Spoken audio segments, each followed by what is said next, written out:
Welcome to the podcast, Amazing Tales About History, and I'm your host, Mike Allen.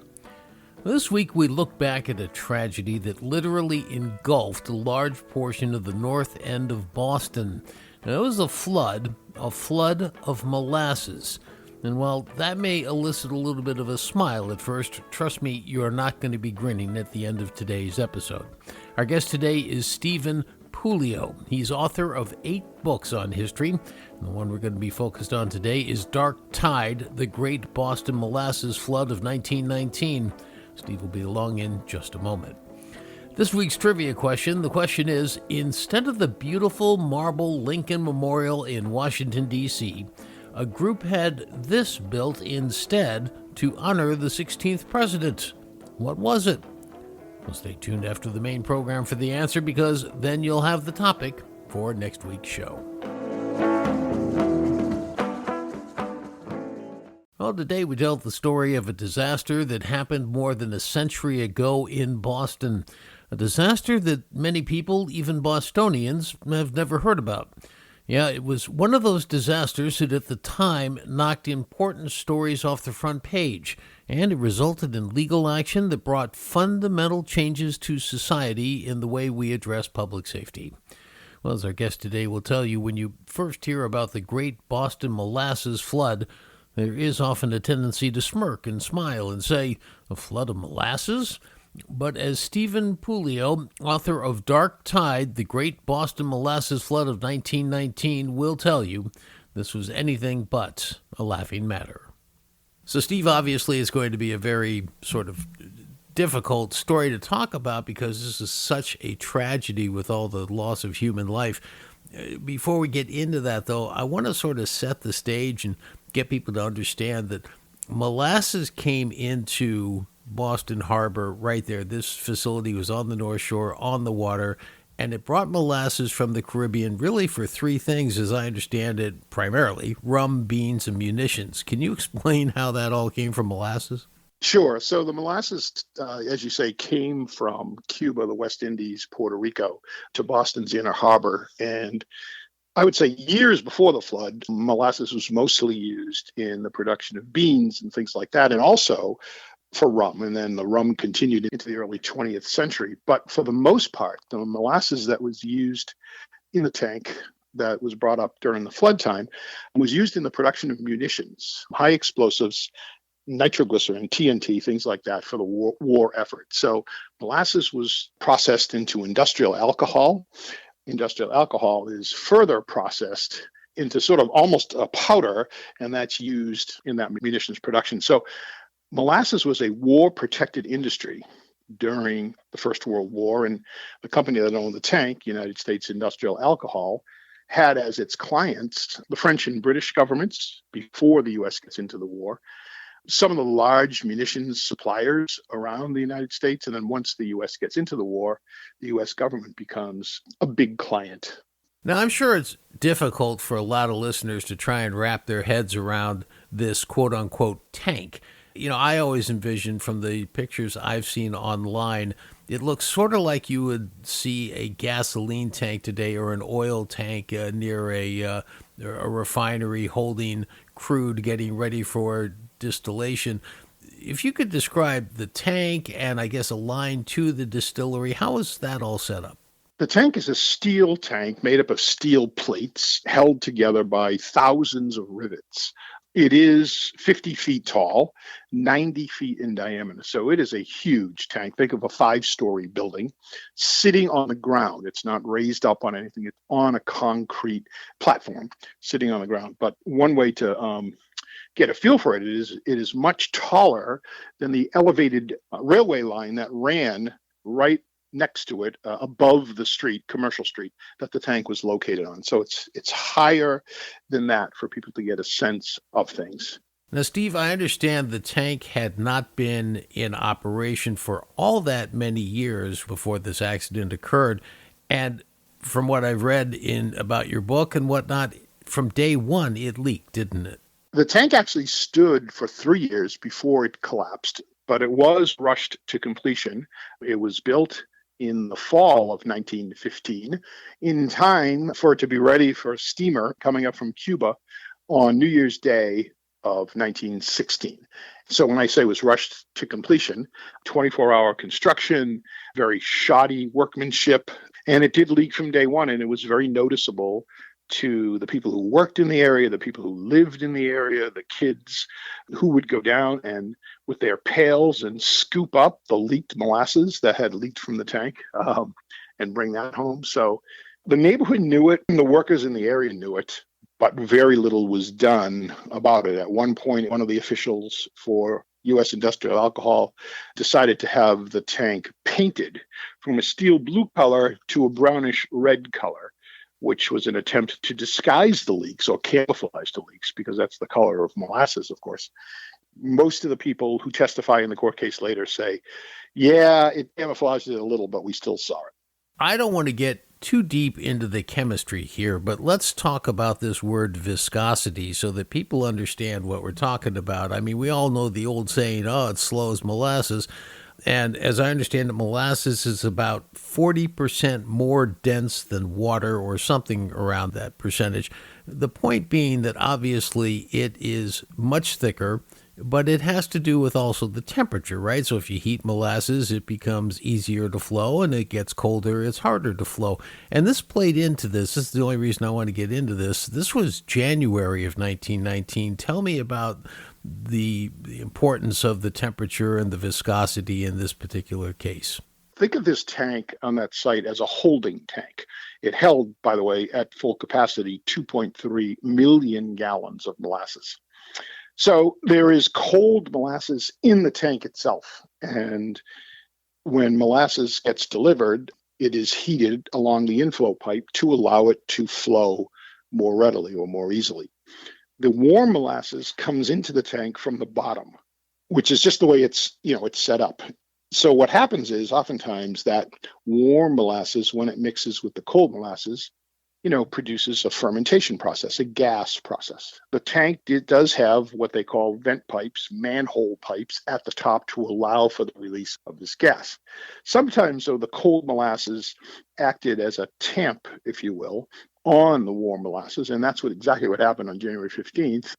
And so it puts a little more pressure on the outside walls. Now, this is a common thing, and the company should have known that this probably would have happened. There would be this kind of pressure, and should have done a better job of cleaning the tank. But that is kind of how it works. And so if you think of the day itself, it was about a 40-degree day. But 2 days earlier, it had been about 2 degrees in Boston. And that shipment had arrived and filled the tank up to capacity, 2.3 million gallons. So it was about a 700,000 gallon shipment that arrived 2 days earlier and brought the tank up to full capacity. So you did have that fermentation process working inside the tank. So let's get to January 15th, 1919. This is a Wednesday afternoon. It's about 12:30. The sun's been up, as you said. It got to about 40 degrees. And the neighbors were not oblivious to the fact that when there was a full shipment, sometimes they actually heard the tank shudder, as I understand it. This day, it was something much different. Tell us what happened around 12:30 in the afternoon. Sure. And as you say, the tank would shudder and groan when it had deliveries. One reason why people thought something wasn't quite right. But on this day, January 15th, people are out. There's a DPW yard very close to the tank. There's a firehouse very close to the tank. People are working, delivering produce and beer and leather goods, everything exported from Boston, kind of left from this harbor front area where the tank was. There's a stable with about 25 horses. There's a blacksmith shop. There's a carpentry shop, all within really close range of this tank. A Boston police patrolman by the name of Frank McManus happens to be walking his very routine beat along Commercial Street in Boston's North End, right on the waterfront. And he is almost literally making a call back to Boston Police Headquarters, just a routine call, when he hears what he describes as a tremendous grumbling, grinding sound and the rat-tat-tat of what sounds like machine gun bullets. And he turns around and he sees that the tank is disgorging its molasses. It is collapsing in front of his eyes. The rat-tat-tat of the thousands of rivets that are pulling away from the tank. And he has the presence of mind to make what I consider one of the most unbelievable calls ever back to Boston Police Headquarters. He says, send all available rescue personnel immediately. There's a wave of molasses coming down Commercial Street.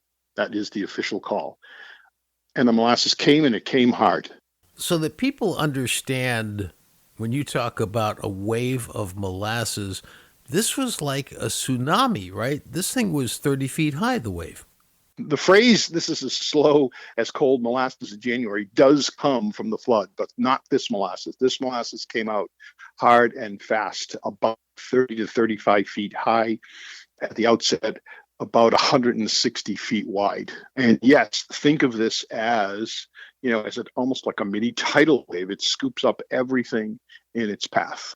It smashes into the firehouse. It smashes into what they call the North End paving yard, which is the DPW yard. It smashes into the stable. It picks up people. It picks up debris and houses and anything that's on the waterfront, wagons, some automobiles, debris, and many of the deaths, 21 killed, 150 people very seriously injured. Many of that was from the debris that's picked up in the wave as it comes barreling out of this tank. Floods by any nature, of course, are devastating. But with water, if you're a decent swimmer and you don't get hit by some debris, you might have a chance of survival. With the molasses, though, it just dragged people into it, didn't it? It dragged people into it. It's very, very difficult to get out of, to extricate yourself from it. When firefighters arrive on the scene, they are forced to lay their ladders horizontally to crawl out and do their best to pull people who are stuck in the molasses, who are actually in some places asphyxiated by molasses. One of the little girls who dies, a 10-year-old girl, they literally see her hair floating on the top of the molasses, and they get out there and they pull her out, but she's dead. A firefighter who's trapped under the firehouse is under there for almost 4 hours trying to keep his head above molasses, and he eventually dies. He's asphyxiated in molasses. And so, yeah, it's a horrible, horrible way to go. When you first hear about the tragedy itself, I think there's a tendency to have a little bit of a giggle when you hear it's a substance. Oh, molasses flood. But these were really harrowing injuries. And when the victims were taken to the nearby hospital afterwards, doctors and nurses, in some cases, had to clear breathing passages, had to cut clothing off because the molasses that had congealed around them, in some cases, was almost suffocating these victims. They couldn't tell who were men or women until they removed molasses from their faces and things like that. So, yeah, it was a really, really harrowing time. And a little sidebar before we go back to the scene. I understand for months afterwards, people were cleaning molasses out of their shoes, that they got onto the trolley seats. Anybody who came near the site had it on them and carried it throughout the city? I think some of the great folklore about the molasses flood has a strong historical basis. One of the pieces of folklore is that molasses completely inundated the entire city of Boston because of the flood, which did not happen. However, you're right, molasses was tracked on the subways. It was tracked on payphones, many stories of people who went to make phone calls with molasses in the earpiece and things like that. And it was tracked by horses. Well, almost like ghosts. There were some reports, as I understand it, for decades that you could still, on very hot days, smell molasses. There's some people today who say you can still smell it. I can report that you can't. I've been down at the site on hot days, cold days, rainy days, windy days. However, you could for a long time afterwards. I think one of the places that gets its accurate legs from is that some of the people who read meters, gas meters for the Boston Gas Company, down in the basements of the places across the street, whose basements were completely inundated and filled to the first floor with molasses, of course, said that for decades after, in the 1960s, maybe even the early 70s, they could still smell molasses in those basements because it had permeated the walls of the basements. Now, obviously, we've talked about the human tragedy and casualties. You also had mentioned earlier about the elevated railway that was actually surpassed in height by this tank. What happened to the railway? So the railway in Boston, it connected South Station and North Station, ran about every 7 minutes, very, very busy. And so at the moment of the flood, a train had just rounded the corner, just past the tank.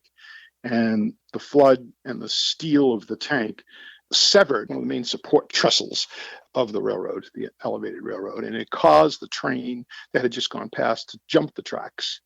And a very brave conductor makes his way out of the vestibule and kind of crawls on the tangled wreckage behind him and stops another train really close that would have probably plunged to the street below. Of course, whenever you have a tragedy in the United States today, it's not too long before lawyers are getting involved and we're talking about lawsuits. This one, though, set the standard, didn't it? This was the very first class action lawsuit. It was the first class action lawsuit, still remains one of the largest class action lawsuits in Massachusetts to this day. It was a huge case, 1,000 witnesses, 1,500 exhibits, about 3.5 years of testimony, and then another couple of years when the judge makes his case. It was a civil lawsuit, not a criminal lawsuit. There are no criminal charges brought in the Great Boston Molasses Flood. Even though the grand jury does sit, it returns no indictments. And I think probably correctly that there just weren't laws at that time to, sort of justify indictments. But yeah, as a civil lawsuit, extraordinarily large and complex, definitely a standard setter. It's the first large lawsuit and decision that goes against big United States corporation during this time period. So the judge in the case does find for the plaintiffs, which, is kind of a surprising decision at the time, but it really changes the whole way government and big business interact. I would say that this redefines that whole relationship between government and business, that if you go forward into the late 20s, after the stock market crash, into the early Roosevelt years of the 30s, that government imposes much more in the way of regulations and laws and statutes as a way to protect the general public. So what was the official cause of the disaster as determined in court? Well, there were several things that got pointed to. Number one, the steel that was delivered was thinner than the specifications had called for. The tank itself was built too quickly without proper oversight. The workers didn't even know the proper way to overlap the steel plates and rivet them in place in order to hold the molasses safely. And the tank was supposed to be filled to the top with water to test for leaks. But the 50-foot-high tank was only filled with 6 inches of water before it was declared ready to go. The company said it had neither the time nor the money to fill up the tank completely. The final payout after the lengthy court trial amounted to $11 million for property damage and $127,000 per victim.